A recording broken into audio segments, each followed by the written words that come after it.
Un dels personatges més importants del període 1400 a.C. fins al 950 a.C. van ser els faraons. Aquests eren tractats com uns déus i posseïen riqueses, drets i poders, amb els quals no comptaven la resta de ciutadans. Durant aquest període, la piràmide social d'Egipte era la que mostrem amb aquesta imatge.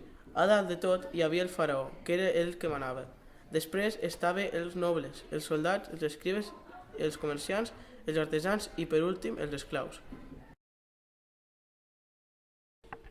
Alguns faraons importants van ser Zoser, Queops, Teti, Amenofis, Tutankamon, Seti, Ramsès i Cleopatra.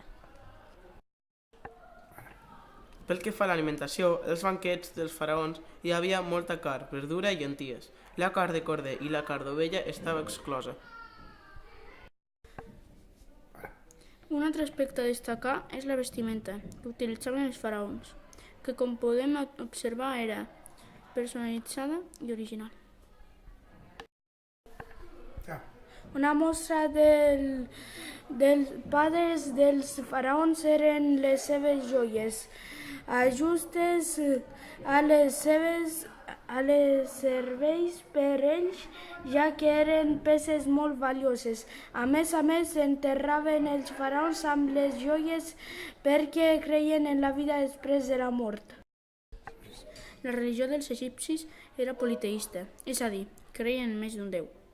Si parlem de les seves creences, els egipcis creien en la vida després de la mort. Els faraons més importants els enterraven dins de les piràmides i els altres fora. Finalment, creien necessari destacar algunes curiositats a saber la vida dels faraons. Per exemple, Cleopatra es banyava amb llet per tenir la pell més suau. Faraons i